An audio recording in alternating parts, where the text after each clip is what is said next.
Hi, I'm a possum and I find garbage. Today's garbage is Pinocchio, the 2022 live-action remake of the 1940 animated classic from Disney. And I put live-action in quotes because 99% of what we see in the movie is CGI, and not even good CGI. And I also put movie in quotes because this is not a movie. It's a filler product that Disney puked up directly to streaming. Disney Plus is a buffet, and the Pinocchio remake is the disgusting macaroni they don't expect anyone to actually eat. But they put it out so they could say they have a variety of stuff to choose from just to get people to come in. And then they throw it out at the end of the day and write it off on their taxes.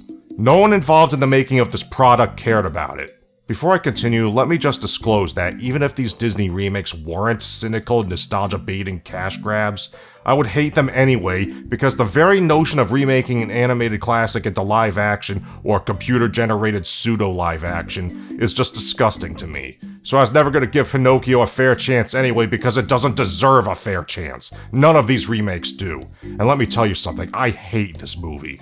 I mean, I started writing this review back in 2022, but never finished it until now because I just couldn't force myself to rewatch it. But tax season's coming up and I need that sweet, sweet ad revenue. So you're gonna sit there on the toilet or the bus or wherever you are and listen. Okay, so the plot plays out basically the same way as in the original, so there's not really much to spoil, but they did make some changes which seem small until you think about how they affect the whole meaning of the story. We'll get to that. The movie starts with Jiminy Cricket singing the Disney theme song, which is based on the When You Wish Upon a Star song from the original movie. Your dreams come true. And right off the bat, everything is horrible. Why does Jiminy Cricket look like that? He looks like he was generated by Stable Diffusion, and his voice is awful. Well, how do? Cricket's the name, Jiminy Cricket to be precise, and I'm here to tell you one humdinger of a tale. This is probably because instead of getting a real voice actor, they just told Joseph Gordon-Levitt to do a bad impression of an 1800s prospector from a Looney Tunes short. Well, who are you? I'm you, only older and wiser. I'm the narrator telling this story post facto. So Jiminy Cricket wanders around a 19th century Italian village, freezing his little green pecker off. So he decides to commit a home invasion and ends up in Geppetto's workshop where he sees Geppetto, played by Tom Hanks for some reason, working on Pinocchio, who in this version is based on his dead son, which we know because he talks to himself. Geppetto does this sort of half-singing thing where he's not really singing, but sort of talking in rhyme to the tune of the music. If only this could be more than a memory. I wonder if Disney told him this was going to be a direct-to-streaming movie. Anyway, some guy comes knocking, wanted to buy one of Geppetto's cuckoo clocks, but Geppetto doesn't want to sell them. But if you cannot sell your clocks, why do you have a shop? That's complicated. The guy leaves and Geppetto conveniently talks to himself and exposits that he made them for his dead wife, so they're sentimental to him. And then we see how he comes up with Pinocchio's name. You're a boy made out of pine. Pine, Occhio, Pinocchio. What? Pinocchio. Yeah. Oh, f*** off. Geppetto turns on a music box and dances around with the puppet for a while and uses it to scare his awful CGI cat. You know, Disney can do photorealistic animals for the Lion King remake, which came out 3 years before this one, but then they make the cat look like a recolored Puss in Boots from Shrek 2. Then all of Geppetto's Disney-themed clocks go off at the same time.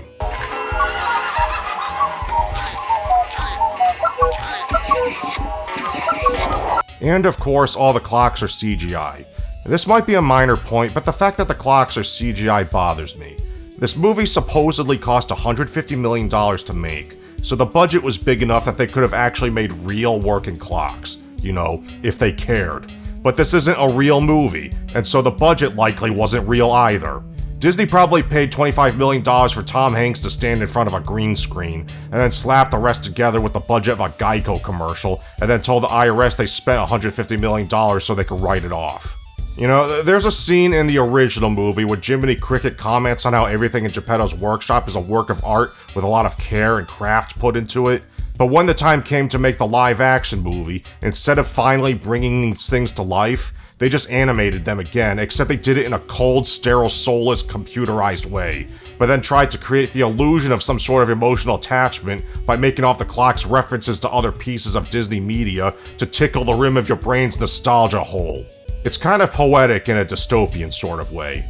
All of these old characters from everyone's childhoods have been commodified to the point that now Disney is just making references to them with the intent of triggering warm feelings of nostalgia in stupid people who are easy to manipulate, trying to trick them into thinking those warm, nostalgic feelings are being caused by the movie itself, so they have a stronger emotional reaction to it and won't recognize it for the artificially flavored corn syrup-filled emotional junk food that it is. Also, when the clocks go off in the original movie, the sounds they make are used to form another song.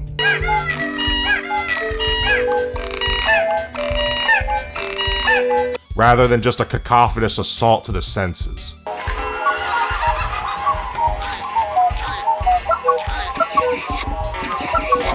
I don't know why they thought this would be an improvement. Anyway, Geppetto wishes upon a star before going to bed, but we don't hear what he wishes for. When he goes to sleep, we see all the clocks freeze, implying that time has stopped, and then a blue extraterrestrial laser shoots in through the window and zaps Pinocchio, bringing him to life. And then, even though time has stopped, Jiminy Cricket isn't.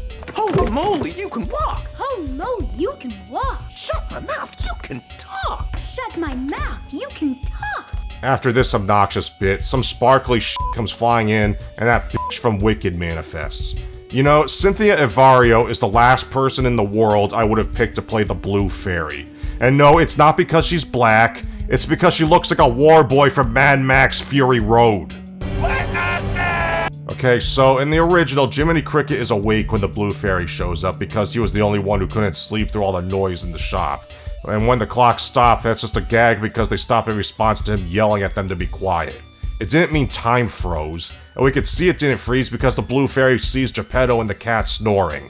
And we could assume they didn't wake up because it's like Tooth Fairy logic, we just don't wake up when there's a fairy around. In this remake, the clock stopped because the Blue Fairy freezes time to keep Geppetto and his cat from waking up before she gets there. But now Jiminy Cricket is just inexplicably the only thing in the shop that doesn't get frozen, and he's awake for no reason other than the plot needs him to be.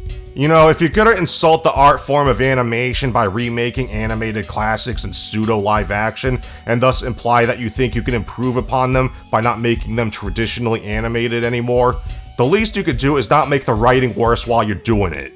So the Blue Fairy starts justifying herself to the fucking bug, and fixes Pinocchio's brain so he stops repeating everything he hears, and Jiminy Cricket tells her his name's Pinocchio.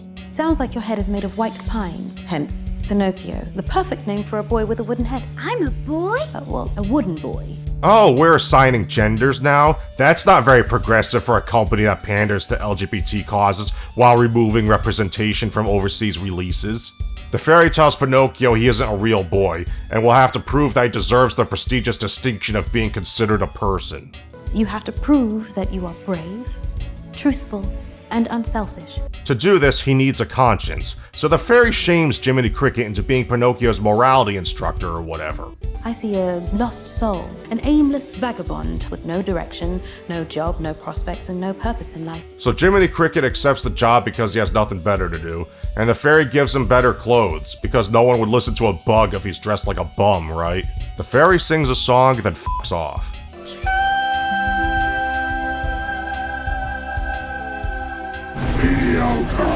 Then Geppetto wakes up, and the nightmare begins.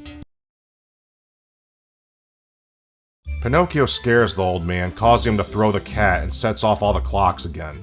Then Pinocchio tells him the Blue Fairy brought him to life in response to his wish, and instead of being horrified to learn that there exist supernatural forces capable of defying God's law by imbuing an inanimate object with a counterfeit soul unsanctioned by divinity, and thus damned at birth, he breaks out into song. Pinocchio, Pinocchio, holy smokio. I could go for a holy smokio right about now.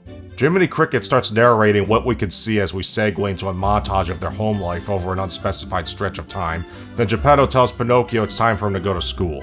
The next morning, Pinocchio steps outside and sees the sun for the first time. Then Geppetto gives him a book and an apple to give to his teacher, and tells him to come straight back home after class. Got it, Father. The stroke of 5.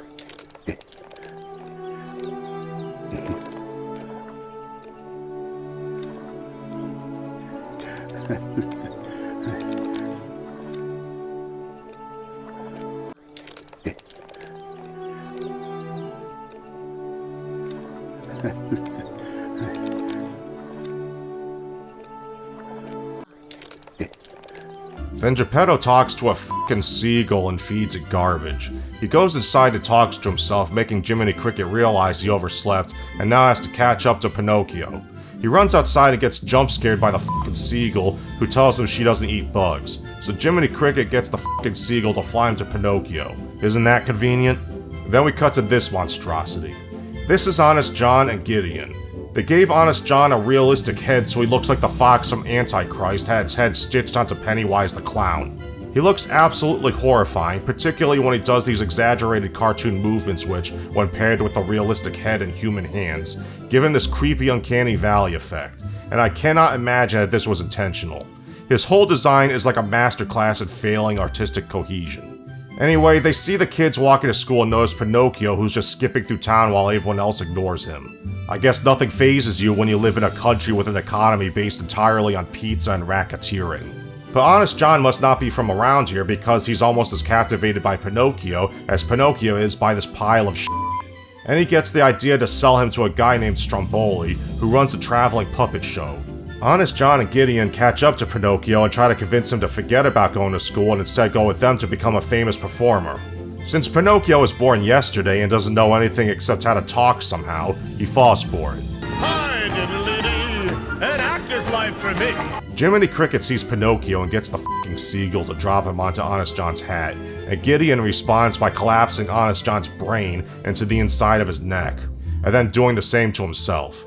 Then Jiminy Cricket starts lecturing to Pinocchio that he shouldn't trust people who promise to give him everything for free, and to get his ass to school where his socialist teachers will tell him he deserves to get everything for free. So Pinocchio and Jiminy Cricket run to school. Jiminy Cricket tells Pinocchio not to f*** around, and then as Pinocchio f***s off, Jiminy Cricket starts narrating to the camera about how everything is working out as planned. But then Pinocchio gets kicked out of school for being made of wood. School is for real children, not the ridiculous puppets. Then Honest John and Gideon trap Jiminy Cricket in a jar and run over to Pinocchio and give him this long spiel about how he doesn't belong in school and should join the puppet show because becoming famous is now the only way he can make Geppetto proud of him. Seeing no other option, Pinocchio agrees and leaves with them while Jiminy Cricket watches helplessly. Okay, so in the original movie, Pinocchio is convinced by Honest John to skip school and join Stromboli's show, and it makes sense because Pinocchio is naive and has no moral compass yet. But in the remake, Jiminy Cricket manages to successfully convince Pinocchio to not listen to Honest John. So Pinocchio goes to school, but is then kicked out because he's not a real boy.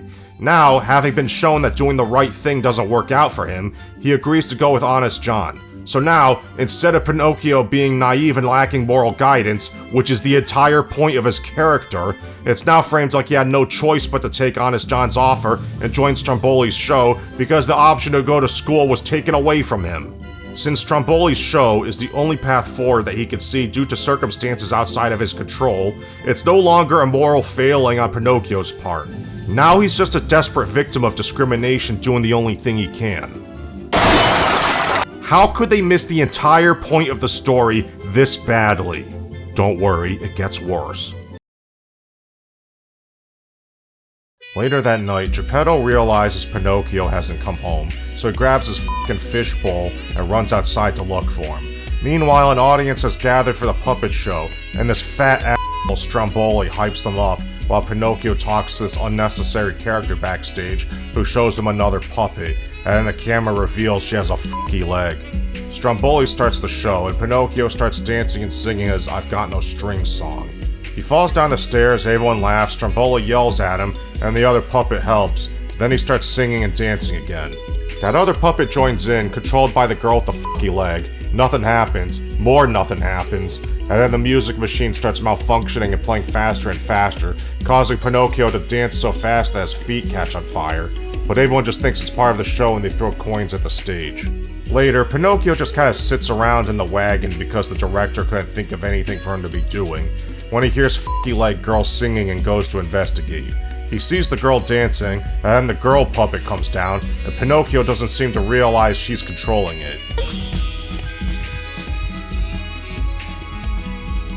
Stop it, movie! You stop that right now! Oh, they stopped it. Stromboli says they're leaving town and violently hurls Pinocchio into a birdcage and locks him inside, then hangs the key on a hook on the wall before f***ing off. Then we see Geppetto looking for Pinocchio in the rain, and he doesn't notice Jiminy Cricket calling for help. Back in the wagon, Fucky Leg offers to help Pinocchio, but he doesn't trust her because every real person he's interacted with so far has fucked him over in some way, so she sends in the puppet. She tells him a plan to break him out and steal back the money they made for Stromboli, but then they hear Stromboli coming, so the puppet leaves out the sunroof. Stromboli comes in, nothing happens, then we cut back to Jiminy Cricket seeing the wagon pass by with Pinocchio conveniently visible through the window. Also conveniently, the wagon kicks up a piece of gravel that knocks the jar just enough for Jiminy Cricket to escape, and he catches up to the wagon. Jiminy Cricket tries to pick the lock, but he can't, and he decides to be an asshole and rub it in Pinocchio's face. I guess this isn't what you signed up for when you decided to be a famous actor, is it? I never wanted to be famous. Pinocchio starts telling lies, and this causes his nose to grow, because, you know, that's what this character is famous for. His nose grows so long that it almost reaches the key on the other end of the wagon. So Pinocchio gets an idea. I don't want to be a real boy. Then Jiminy is able to reach the key. Okay, so this movie doesn't really explain it, but in the original, the Blue Fairy shows up and tells Pinocchio that his nose grows when he tells lies, because if you keep building upon the same lie, it eventually gets to a point that becomes obvious you're lying. And this is just a literal manifestation of this concept. He apologizes, then she opens the cage for him. In the remake, the Blue Fairy doesn't appear, and instead of learning that he shouldn't tell lies, Pinocchio's lies save him. Let me repeat that. Pinocchio's lies save him. Within the logic of the story, this experience is teaching him that lying is a good thing and an easy way to get what he wants.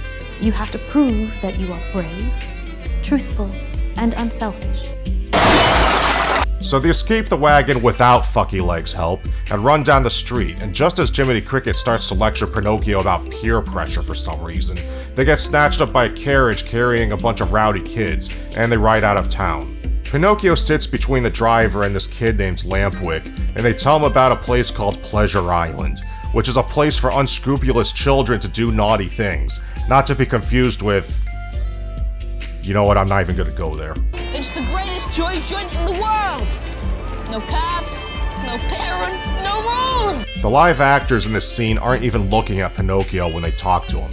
Look, you can clearly see Lampwick's eye line points above Pinocchio's head.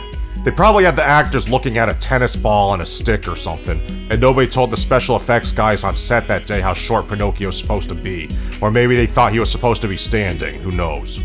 All I know is that this is embarrassingly shoddy for a $150 million movie, especially one directed by the same guy who directed Who Framed Roger Rabbit. And yes, I know that even the most beloved movies have mistakes in them, but we're not talking about a quick shot where something's off in a part of the frame no one's looking at. It's the actors' faces during dialogue, and their eye line is wrong for the whole scene. Multiple people would have spent hours looking at the scene during editing and color grading. Someone fucking noticed, and they did nothing about it because they didn't care and have no respect for their audience. Speaking of which, f*** you, it's time for an ad break. Pinocchio tells the driver he doesn't trust him, so he stops the carriage and starts berating him in front of the kids to get them to disapprove of him, coincidentally just a minute after Jiminy Cricket was interrupted while lecturing him about peer pressure. And then he breaks out into song. Don't be a party pooper, afraid of having fun. Then as all the kids stare at him, having somehow been convinced that no one can go if he doesn't, Pinocchio decides to go. Then Jiminy Cricket runs after the carriage, having fallen off earlier. The kids arrive at Pleasure Island. Pinocchio and Lampwick get in a boat and are given root beer. Yeah, not real beer like in the original. That wouldn't fly today, even if the point is to show that's bad. So it's root beer now. How naughty. So they ride around this whimsical not Disney World, and Pinocchio is visibly shocked and dismayed upon seeing all the kids acting like assholes and destroying things. And the music even gets all scary and dramatic to drive it home.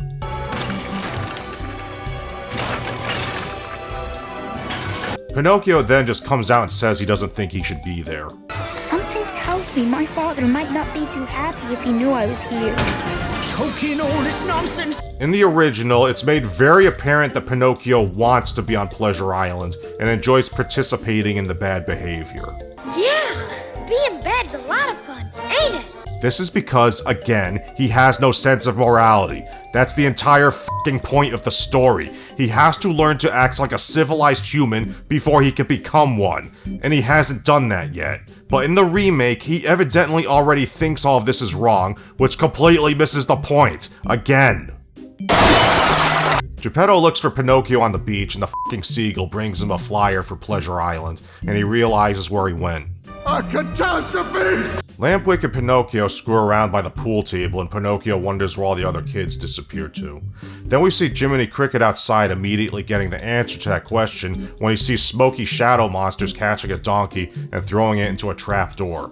You know how the henchmen on Pleasure Islands were portrayed as these nondescript shadowy figures in the old movie?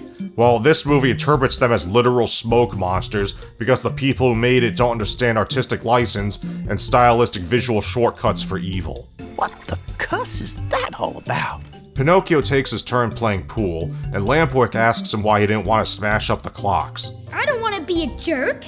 I want to be a real boy. Then Jiminy Cricket comes in and yells at him, but Lampwick hits Jiminy Cricket with a stick and he falls through a drain in the floor that's just there under the pool table for some reason. And he falls into a cavern where he sees the shadow guys shoving donkeys into cages to be sold to salt mines.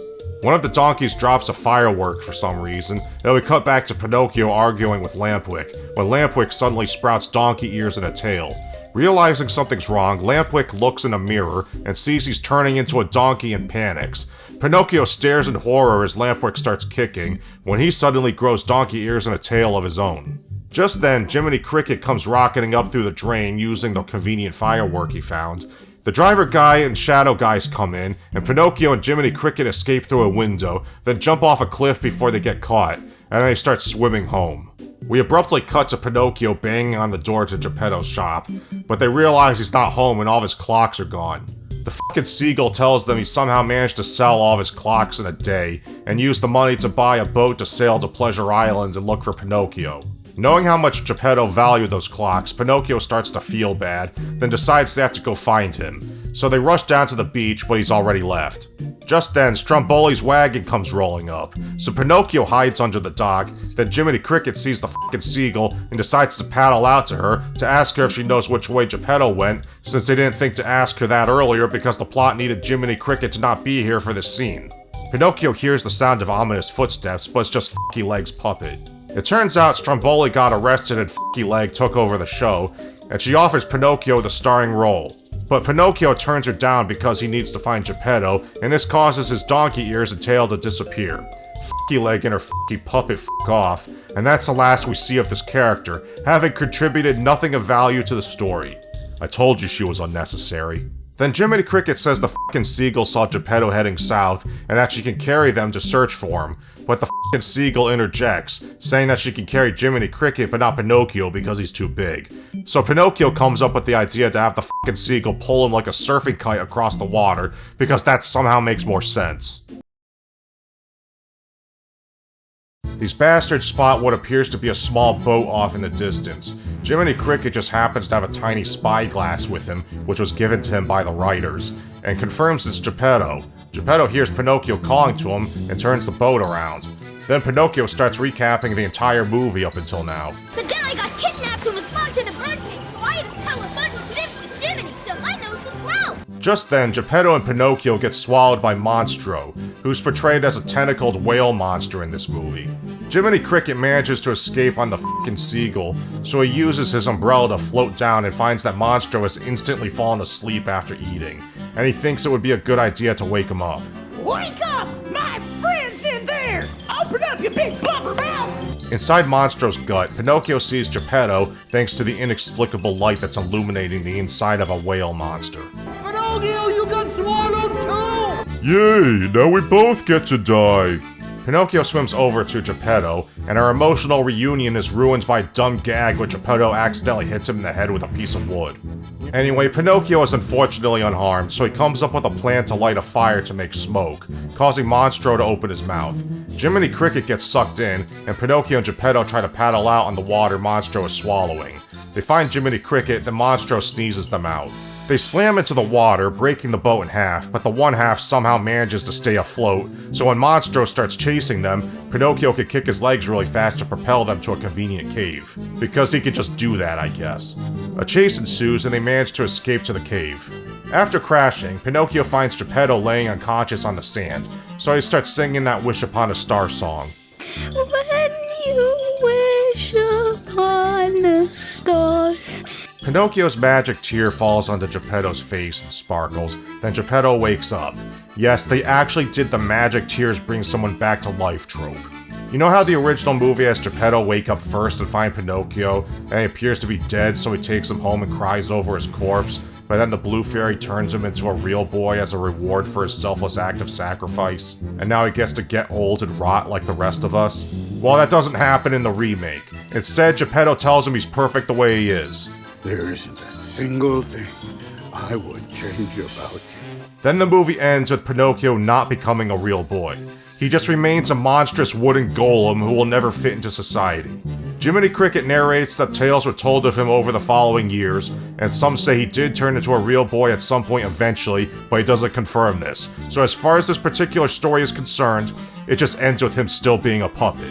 So now, the message is no longer that you have to do the right things and cultivate a sense of morality to be actualized as a person, but that you're just fine the way you are and you will never be any better, so don't bother to self-improve. Just do a bunch of bad things and then flee from the consequences as they come, and everything will work out anyway. Okay, so the 1940 movie was based on a book published in 1883, and it deviates significantly from the source material, but only in terms of plot. In the book, Pinocchio is portrayed as naive, stupid, gullible, and amoral. In the 1940 movie, Pinocchio is also portrayed as naive, stupid, gullible, and immoral. Both the book and the 1940 movie depict Pinocchio getting into trouble because of his lack of morality and general wisdom. So even with the changes between the book and the 1940 movie, the 1940 movie still maintains the spirit of the source material. Conversely, this remake depicts Pinocchio as an unfortunate victim of discrimination and peer pressure, who has bad things happen to him not because he's stupid and amoral and needs to learn from his mistakes, but just because the plot needs them to happen to him. So instead of deciding against going to school and then joining Stromboli's show because of his own selfish desire to become famous, now he's denied the chance to go to school because of discrimination, and he joins Stromboli's show not because of his own selfish desire, but because he's convinced doing so is now the only way he can make Geppetto proud. Then when he's trapped in a cage, instead of the Blue Fairy helping him escape when he learns that he shouldn't tell lies, he tells lies to escape, and his dishonesty is rewarded. And instead of going to Pleasure Island because of the promise of fun and no responsibilities, now he's essentially abducted, and then peer pressured to go despite not wanting to. And yes, in the original movie, Honest John pressures Pinocchio into going, but then in the following scene, it's apparent that Pinocchio wants to go, judging by his expression, and he's clearly enjoying himself when he's there. But now, he very clearly doesn't want to go, and doesn't want to be there. And now, instead of turning into a donkey as a consequence of engaging in destructive and hedonistic behavior, he now actively refuses to engage in destructive and hedonistic behavior, and is even disturbed when he sees the other kids doing it. But then he turns into a donkey anyway for no discernible reason. Well, maybe the island is just magic and turns kids into donkeys. Why even have the theme park there to lure in the kids and invite them to do bad things? If merely being on the island is all it takes, why not just abduct the kids, bring them to the island, and keep them there until they turn into donkeys? The whole point of Pleasure Island is to be a hyperbolic representation of how just doing whatever you want without any regard for the consequences turns you into a jackass, portrayed literally to serve as a cautionary tale. It's like when parents tell their kids the boogeyman will get them if they don't clean their rooms. The kids turning into donkeys is supposed to be a karmic punishment for bad behavior. Making Pinocchio turn into a donkey despite refusing to engage in bad behavior completely misses the point. It just makes him a hapless victim, because nothing is ever his own fault. Bad things never happen to him because he does bad things, but because he's just being treated unfairly by other people. He's oppressed, he's discriminated against, he's not responsible or accountable. In the original, Pinocchio was an asshole who had to learn to not be an asshole. But in the remake, he's just a good kid trying to do right, nothing is his own fault, and he doesn't need to change because he's just perfect the way he is. There isn't a single thing I would change about you. I wondered if this movie was made for the type of people who blame all of their problems on society as a way to absolve themselves of personal responsibility and the need for self-improvement, and I thought I was just overthinking it, but maybe that really is what they were going for. I mean, they completely missed the point of the original at every possible turn, so I have to wonder if it was intentional. This is a bad message for kids because it's telling them that anything bad that happens to them is not a consequence of their own actions, but a result of others pulling them down, and that they're just perpetual victims with no agency, responsibility, or accountability, and that everything would be great for them if only it weren't for other people because, you see, it's all society's fault. It's the toxic notion that you're just perfect the way you are, and it's society that needs to change, not you, and that you should never feel ashamed. It's a mentality that pervades Western culture, and it's the reason we're all so fat and mentally ill now. I don't respect it, and Disney shouldn't be catering to it. It's narcissism. It's promoting narcissism and pandering to narcissists. These remakes are movies made by narcissists for narcissists, and they have narcissistic morals. F*** Disney, f*** their live-action remakes, and f*** all of you. I'm done. Actor, Alex Bones, Acolyte, Ben Davenport, Brightburn 71, Grixer Sticks 99, Diesel Weasel, Dire Angel, Dirty Mike, Eduardo Sanchez, Elliot Mule Deer, Enrique Vendari, Frackle Soraya, Gavin Got Memes 2004, GoPo, Gothex Trash, Hey Red and Penna, Ivan Stansbury, Jazzy Sugar Daddy, Jimmy Jam, Joe Berg, Josh Liveheart, Limp Dick, Marco Magpire, Marcus Aurelius, Martus Polachek, Mike Robal, Morzox, Noble Team 33, Ray the Garbage Man, Scott Punk, The Doomslayer, Tiberian Luke, Tony Belmonte, Toxic Masculinity, Twilight City Studios YouTube channel, X Derping, X Run X, Zenith and Sunsun 95.